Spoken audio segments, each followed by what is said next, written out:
हाथ उठा के बोले या रसूल अल्लाह। तो कुरान की तालीम बोलो, कुरान की तालीम दी जाना चाहिए कि नहीं? मदरसे में कुरान की तालीम होती है, मस्जिद में पढ़ाते हैं, आपके इमाम साहब पढ़ाते हैं, कितनी मेहनतों से खून जिगर पिला के इनको पढ़ाया होगा, इस मंजिल तक पहुंचाया होगा। आओ मैं हदीस पाक सुनाता हूं आपको। हदीस सुनेंगे नहीं मुस्तफा की? है तो हाथ उठा के बोल दो यार या रसूल अल्लाह। हदीस सुनो, समझ में आए अल्लाह बोलो, समझ में ना आए तब भी सुभान अल्लाह बोलो, लेकिन समझ में आएगा। मैं हदीस पाक सुना रहा हूं। मेरे आका सल्लल्लाहु अलैहि वसल्लम ने हजरत अबू हुरैरा से फरमाया था, या अबा हुरैरा तअल्लमिल कुरआन वअल्लिमहु नास वला तज़ालु कज़ालिका हत्ता यातियकल मौत फ़इन अताकल मौत व अंत कज़ालिक ज़ारतिल मलाइकतु क़ब्रक कमा युज़ारुल बैतुल अतीक। आका फरमाते हैं, ए अबू हुरैरा, कुरान सीखो, दूसरों को सिखाओ, कुरान पढ़ो, दूसरों को पढ़ाओ। और पढ़ाने का मतलब यह है कि तुम डायरेक्ट अपने शागिर्द को पढ़ाओ। पढ़ाने का मतलब यह है कि आप मदरसा कमेटी वाले मदरसा चला लो, यह भी पढ़ाने के जुमरे में दाखिल होता है। बस्ती वाले चंदा दे लो, यह भी पढ़ाने के जुमरे में दाखिल होता है। आम मदरसे का ताउन कर दो, यह भी पढ़ाने के जुमरे में दाखिल होता है। मेरे आका ने अबू हुरैरा से फरमाया, या अबा हुरैरा तअल्लमिल कुरआन, ए अबू हुरैरा कुरान सीखो, दूसरों को सिखाओ। ऐसा करते रहो, करते रहो, यहां तक के कुरान सीखते सिखाते तुम्हें मौत आ जाए। अगर तुम्हें मौत आ गई, तुम्हारा इंतकाल हो गया, दुनिया से चले गए, तो आका का ये वादा, आका फरमाते हैं, कुरान पढ़ते पढ़ाते गए, ज़ारतिल मलाइकतु क़ब्रक, तुम्हारी कब्र की जियारत करने फरिश्ते आया करेंगे।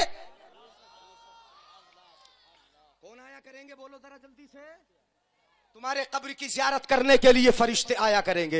ये कुरान से मिलता है, ये कूले मटकाने से नहीं होगा, ये डांस करने से नहीं होगा, ये नाच से नहीं होगा। आज तो हम देखते हैं नाच यहाँ चलता हो कि नहीं चलता हो, डांस आते, डांस पार्टियां होती हो कि नहीं होती हो। बेराह रवी का आलम यह है, बदकारियों का आलम यह है कि कोई हमारा दिन ऐसा नहीं बचता कि जिस दिन हमारी जबान पे 10-20 गालियां ना हो। नहीं होती है गालियां? है अपने बच्चों को गाली, अपनी बीवी को गाली, अपने पड़ोसियों को गाली, अपने दोस्तों को गाली, अपने अहबाब को गाली, निकलते फिरते गाली, हंसी मजाक में गाली, जबान पे गालियां ही गालियां हैं। हजरते मेरे आका सल्लल्लाहु अलैहि वसल्लम के एक सहाबी हैं, हजरते अबू ज़र रज़ियल्लाहु ताला अन्हु। तवज्जो है ना मेरी तरफ? गाली बकते हो, और गाली भी किस किस किस्म की नई नई ईजाद कर ली है। गालियां तुम बकते हो, गालियां बकते हो, तुम्हारी जबान ये गालियां बकने के लिए नहीं है, तुम्हारी जबान फहश गोई के लिए नहीं है, तुम्हारी जबानें इन पतकारियों के लिए नहीं है, तुम्हारी जबानें चुगली और गीबतों के लिए नहीं है, तुम्हारी जबानें इन मक्कारियों के लिए नहीं है। ये जबान परवरदिगार आलम ने अपना शुक्र अदा करने के लिए बनाई है। इसलिए इस पर कुरान की अगर आयत आएंगी तो रब का शुक्रिया होगा, और नबी की नात आएगी तब रब का शुक्रिया होगा।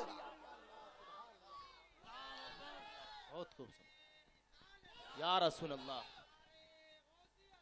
या गौस, जिंदाबाद, जिंदाबाद।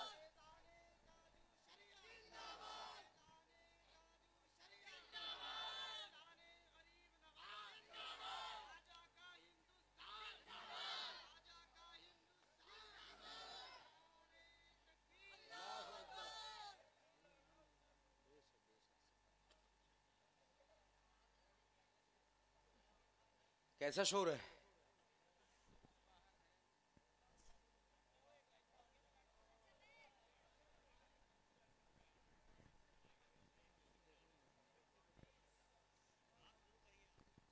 सुभान अल्लाह बोले। बेशक बेशक, सुभान अल्लाह, सुभान अल्लाह। थोड़ा अगर बात करना तो यहाँ से दूर जाके बात कर ले, है ना? हाँ, जो भी बात करना है सुने।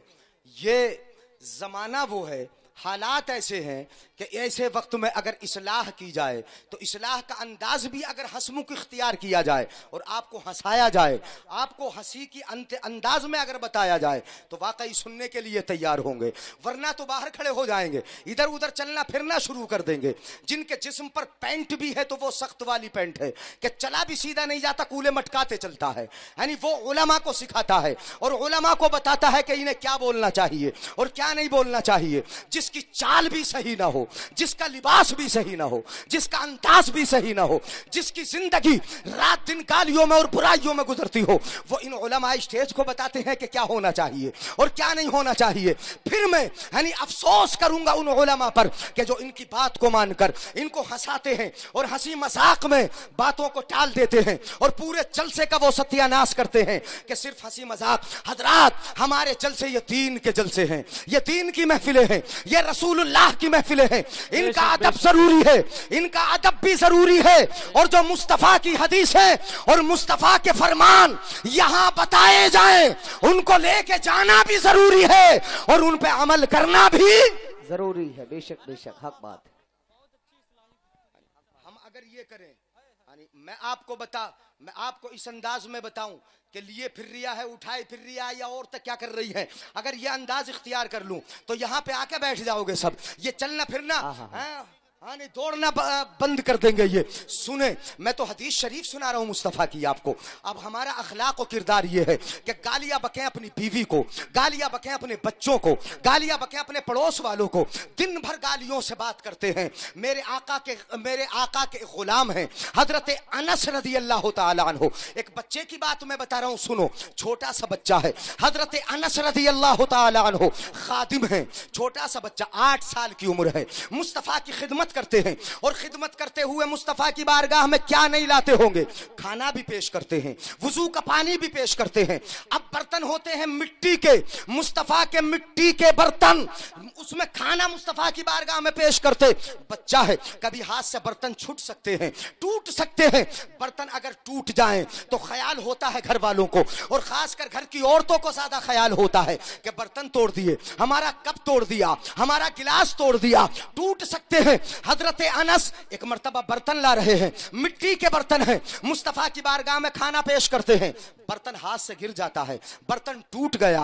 उम्महातुल मोमिनीन हजरत आयशा सिद्दीका, हजरत उम्मे हबीबा और दीगर अज़वाजे मुतहरात रज़ी अल्लाह ताला अन्हुन्ना मुस्तफा की बारगाह में है। मुस्तफा भी देख रहे हैं। औरतों को बर्तनों का ज्यादा ख्याल होता कि नहीं होता, बोलो।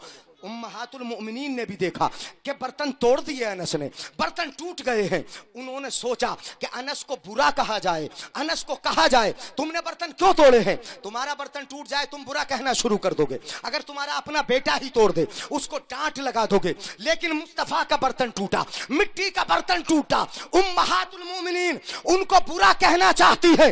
तो मेरे आका का किरदार ये है, आका का अखलाक ये है कि मेरे आका उम्महातुल मोमिनीन से फरमाते हैं, ए उम्महातुल मोमिनीन, ए अज़वाज, तुम अनस को बुरा न कहो, अनस की इसमें कोई गलती नहीं। ये बर्तन टूटा इसलिए है कि इसकी उम्र ही इतनी थी। बेशक बेशक बेशक, हक बात। तुम्हारे पल्ले पड़ा, समझ में आया कि नहीं आया। ये बर्तन टूटा इसलिए है कि इसकी जिंदगी ही इतनी थी। ये अपने आका का किरदार है, ये अपने आका का अखलाक है। हजरात, एक हमारा अखलाक है कि रात दिन गालियां बकते हैं, जबान पर गालियां होती है, बुरा भला कहते हैं। नारे रिसालत, नारे गौसियत, मसलके आला हजरत हजरत अल्लामा मुफ्ती हम्माद साहिब किबला, हजरत अल्लामा मुफ्ती हम्माद साहिब किबला, इस्लाह मुआशरा कॉन्फ्रेंस जश्न दस्तार बंदी हजरत अल्लामा मुफ्ती हम्माद साहिब किबला। नारे तकबीर, नारे रिसालत।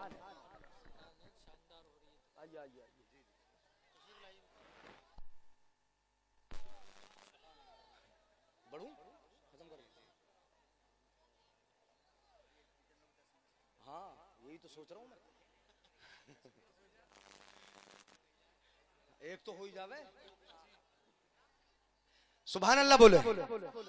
आप अपने माथे की निगाहों से देख रहे हैं हर दिल अजीज खतीब और तकरीबन तमाम स्टेजों का कामयाब मुकर्रिर,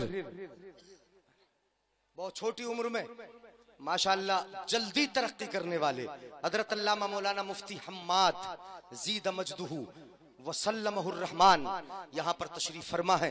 देखें, आप मेरे बाद उनका खिताब सुनेंगे, जो भी बीच में हाइल रहेंगे उनके बाद इनका खिताब होगा, नात ख़्वानी होगी। अब जल्दी से आप मेरी बात को मुकम्मल कर लेने दें। हाथ उठा के बोले या रसूल अल्लाह। आपने तमहीद को गवारा नहीं किया, तमहीद आपकी समझ में नहीं आई। हो सकता है कि गाड़ी पड़ गई हो, लेकिन बिल्कुल आसान करके मैं तो बता रहा था कि अनपढ़ आने वाला जब तरक्की करता है तो तरक्की करके कहां से कहां चला जाता है, चांद पर जाने की बात करता है, आसमानों आसमानों पे पहुंचने की बात करता है, मंगल ग्रह पे जाने की बात करता है। ये कौन बात कर रहा है? ये बात वो कर रहा है कि जो बिल्कुल अनपढ़ आया था, जो बिल्कुल जाहिल आया था, जो पढ़ना लिखना नहीं जानता था। तो फिर जिसको रब पढ़ा लिखा के भेजता है उसकी तरक्कियों का आलम क्या होगा, उनकी तरक्की किस कदर होगी। तुम कहोगे, सुनो मेरी तरफ गौर से सुनो, अगर अब भी तमहीद बर्दाश्त कर लोगे तो बातें समझ में आ जाएगी। इस कदर तरक्की करता है जिसको रब पढ़ा के भेजता है। मैं उसकी बात ही नहीं कर रहा कि जिसको रब ने पढ़ा के भेजा वो कहां पहुंचता है, उनका तसव्वुर कैसे करोगे। दुनिया में जाहिल आने वाला पड़ेगा तो सिर्फ मंगल ग्रह तक जाएगा, लेकिन रब जिसको पढ़ा के भेजेगा वो पहले आसमान पे जाएगा, दूसरे आसमान पे जाएगा, तीसरे आसमान पे जाएगा, चौथे आसमान पे पहुंचेगा, सिदरतुल मुंतहा जाएगा। इस मकान से उठेगा, लामकान जाएगा। अनपढ़ आने वाला तरक्की करे तो सिर्फ चांद तक जाए, लेकिन रब जिसको पढ़ा के भेजे वो मकान से उठे तो लामकान जाए। वाह वाह, नारे तकबीर, नारे रिसालत, नारे गौसियत, मसलके आला हजरत फैजाने आला हजरत मुफ्ती जलीस अहमद साहिब किबला जिंदाबाद जिंदाबाद। सुभान अल्लाह सुभान अल्लाह, वाह वाह वाह। कहां से कहां चला जाए। ये वो कौन है जिसको रब ने पढ़ा के भेजा है। वो पढ़े लिखे आए, अपने नबी सल्लल्लाहु अलैहि वसल्लम को उम्मी जो कहा जाता है वो सिर्फ इसलिए कहा जाता है कि मेरे आका ने दुनिया में आके किसी से पढ़ा नहीं है, मेरे आका का कोई उस्ताद नहीं है। अगर नबी को किसी ने दुनिया में पढ़ाया होता तो वो उस्ताद कहलाता, नबी शागिर्द होते, और हर शागिर्द पर उस्ताद का अदब करना जरूरी है। इसलिए मेरे आका सल्लल्लाहु अलैहि वसल्लम को अपने उस्ताद का अदब करना पड़ता। रब ने अपने महबूब को भेजा इसलिए नहीं कि मेरा महबूब किसी की ताज़ीम करे, किसी के सामने झुके, किसी के सामने साथ हुए जानुए अदब तय करे। मेरे आका को रब ने इसलिए भेजा कि सारी कायनात महबूब के सामने झुके।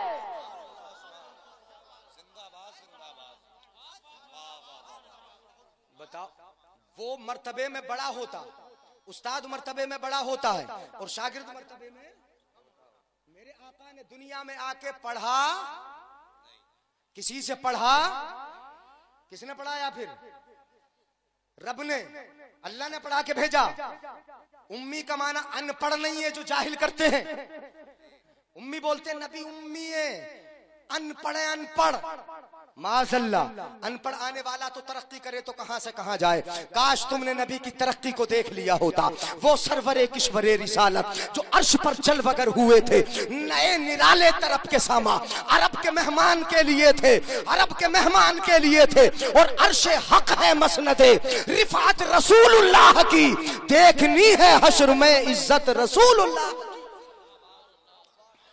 कम से कम मुस्तफा की तरक्की को देख लिया होता, पहचान जाते कि मुस्तफा ने दुनिया में आके पढ़ा नहीं, रब ने पढ़ा के भेजा है। और फिर नबी को रब पढ़ा के भेजे और नबी किसी को अपना लाडला बेटा कह दे।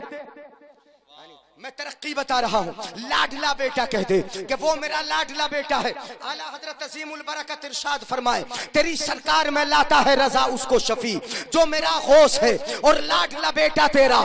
तुम तरक्की करो तो कहो कि हम कहां तक गए, मंगल ग्रह तक। हम पूछे कि तरक्की करके तुम सूरज पे जा सकते हो? साइंस बता, क्या तू सूरज के सफर कर सकती है? क्या सूरज पे जा सकती है? क्या सूरज की गोद तक पहुंच सकती है? क्या सूरज के करीब जा सकती है? साइंस बोलेगी नहीं नहीं, हम नहीं जा सकते, इसलिए कि वहां हरारत बहुत है, सूरज की तमाशत बहुत है, वहां पर हीट बहुत है, गर्मी बहुत है, वहां हम नहीं जा सकते।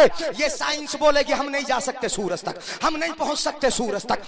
मगर अगर तरक्की वाला देखना है तो देखो, जिसको मुस्तफा ने अपना लाडला बेटा कहा, गौसे आजम बचपन के अंदर जब दूध पीते होते अपनी माँ की गोद से निकलते और सूरज की गोद में जाके बैठ जाते थे।